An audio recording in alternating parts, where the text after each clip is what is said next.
চিংড়ি মাছের এই রেসিপিটা একবার বাড়িতে বানিয়ে দেখো, সবাই কিন্তু তোমার প্রশংসা করবেই করবে, গ্যারেন্টি দিয়ে বলতে পারি। প্রথমে কড়াই বসিয়ে নিয়েছি, আর কড়াইটা গরম হয়ে গেলে সর্ষের তেল দিয়ে দেবো। আর সর্ষের তেলটা ভালো মতো গরম হতে হবে। তারপরে নুন হলুদ মাখানো চিংড়ি মাছগুলো একে একে দিয়ে দেবো। তারপর ওই 30 সেকেন্ড মতো ভাজবো, বেশি কিন্তু ভাজবো না। এপিট ওপিট 30 সেকেন্ড করে 1 মিনিট চিংড়ি মাছ ভাজবো। বেশি ভাজলে চিংড়ি মাছ আবার রাবারের মতো হয়ে যায়। আর মাছগুলো তেলে দেওয়ার সাথে সাথে তেল যেহেতু ছিটকাচ্ছে, ওই জন্য আমি একটু ঢাকনা চাপা দিয়ে ভেজে নিয়ে যখনই হালকা লালচে কালার হয়ে এসছে তখনই কিন্তু মাছগুলো আমি ভেজে একে একে তুলে নিয়েছি। মাছগুলো ভেজে রাখার পর কড়াইয়ে যেটুকুনি তেল ছিল ওর মধ্যে এবার ফোড়ন দেব কালো জিরে আর 2টো কাঁচা লঙ্কা ফাটিয়ে ফোড়ন দিয়ে দিয়েছি। আর ওইগুলো হালকা যখন একটু ভাজা ভাজা হয়ে আসবে তখনই দিয়ে দেবো পেঁয়াজ বাটা। আমি এখানে আদা বাটা রসুন বাটাটা ইউজ করছি না, শুধুমাত্র পেঁয়াজ বাটাটাই ব্যবহার করব। পেঁয়াজ বাটা দিয়ে ভালো মতো কষিয়ে নেব। পেঁয়াজের যে কাঁচা গন্ধটা থাকে ওটা যতক্ষণ না যাচ্ছে ততক্ষণ ভালো মতো কষিয়ে নেব।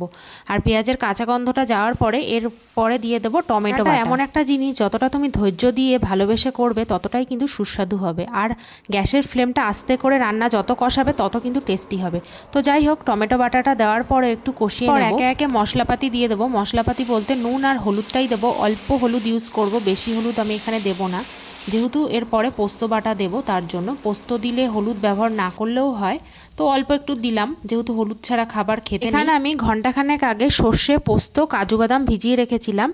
আর সর্ষে যেহেতু শুধু বাটলে তিতো হয়ে যায়, তাই আমি এখানে কাঁচা লঙ্কার সাথে বেটে নেব। আর এই পেস্টটা এবার আমি দিয়ে দেব। মশলাটা দিয়েও বেশ ভালো মতো কষিয়ে নেব যতক্ষণ না মশলার একটা হালকা যে কাঁচা গন্ধ থাকে সেই কাঁচা গন্ধটা না যাওয়া পর্যন্ত। আর যখনই মশলা থেকে হালকা তেল ছেড়ে এসছে তখনই আমি দিয়ে দেবো কাশ্মীরি লঙ্কার গুঁড়ো। এটা পুরোপুরি অপশনাল, নাও দিতে পারো তোমরা। তো যাই হোক, তো আমি অল্প একটু ইউজ করেছি। দেখে মনে হচ্ছে মশলাটা থেকে কিন্তু তেল ছেড়ে এসছে। আর এখনই কিন্তু আমি দিয়ে দেব ফ্যাটানো টক দই। আমি কিন্তু এখানে 2 চামচ টক দইকে ভালো মতো ফেটিয়ে নিয়েছিলাম, আর ওটাই কিন্তু আমি দিয়ে দেব।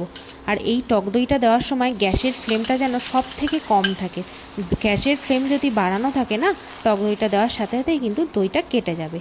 তো যাই হোক, আমি ইন্ডাকশানে যেহেতু করছি আমি সব থেকে কম আঁচেই দিয়ে নিয়েছিলাম। আর তারপরে দিয়ে দিয়েছি বেশ সামান্য একটুখানি চিনি, টেস্টটাকে ব্যালেন্স করার জন্য।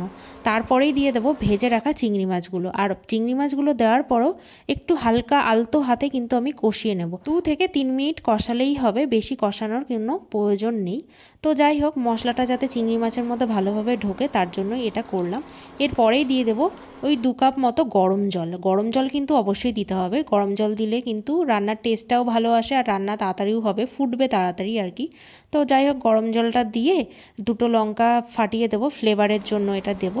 তো 2টো লঙ্কা দেওয়ার পরে আমি ঢাকনা চাপা দিয়ে দেবো, একটু তাড়াতাড়ি রান্নাটা হয়ে যায়, যাতে চিংড়ি মাছের মধ্যে প্রপার যাতে ঝোলটা মশলাপাতি ঢোকে। তার জন্য কিন্তু আমি বেশ গামাখাই রেখেছি, বেশি ঝোল আমার পছন্দ হয় না। আর সবার লাস্টে একটু ধনেপাতা কুচি আর 2 চামচ সর্ষের তেল ছড়িয়ে দেবো। কাঁচা সর্ষের তেল দিলে কিন্তু টেস্টটা কিন্তু আরও বেশি ভালো হয়। তো যাই হোক, তোমরা কিন্তু এইভাবে বাড়িতে বানিয়ে অবশ্যই দেখো আর আমাকে কিন্তু জানিও কমেন্টস করে।